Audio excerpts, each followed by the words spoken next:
जब अमेरिका का वीज़ा लग गया है, तो हमारे यहाँ बात है कि कनाडा का आपको फ़ॉरेन वीज़ा मिल जाता है 20 दिन के अंदर, और साथ ही हम ऑन अराइवल ऑस्ट्रेलिया का वीज़ा ले सकते हैं, न्यूजीलैंड का ले सकते हैं, यूके में फ्री एंट्री है।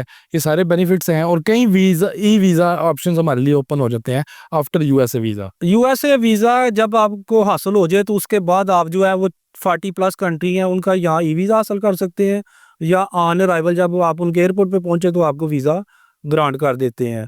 कनाडा का कैनप्लस भी कर सकते हैं अगर आपके पास यूएसए का वीज़ा है, कोई डॉक्यूमेंट नहीं चाहिए, जस्ट आईडी कार्ड की कॉपी, यूएसए का वीज़ा और इसके अलावा जो है वो पासपोर्ट की कॉपी ये चाहिए, तो वीज़ा मिल जाएगा। वीज़ा मिल जाएगा आपको। और जो ऑन अराइवल हमें जो 40 ममालिक, उनमें कौन-कौन सा मुल्क शामिल है? उसमें काफ़ी कंट्रीज़ हैं, इस टाइम मेरे पास लिस्ट नहीं है। मोस्ट जो है वो साउथ अमेरिका में है, मेक्सिको है और काफ़ी कंट्रीज़ हैं। ब्राज़ील के अलावा तकरीबन साउथ अमेरिका उसमें सारा आ जाता है।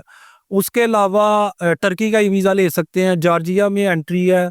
यूरोप की जो कुछ कंट्रीज़ हैं जो शेंजन में नहीं है, उनमें आप ट्रैवल कर सकते हैं। यूके का जो है वो ऑन अराइवल आपको ट्रांज़िट मिल जाएगा। वो कितनी देर का ट्रांजिट मिलता है? वो 48 आवर का होता 48 आवर्स। जी। उसमें हम एक्सटेंड भी करवा सकते हैं? है। नहीं एक्सटेंड नहीं, उसमें वापस आना है आपको। नहीं आना है वापस। जी, जी। तो ये कोई बेनिफिशियल होता है बाद में हमारे लिए? जी, जी, बाद में आके आप यूके का वीज़ा अप्लाई करें तो वीज़ा आपको ग्रांट होगा।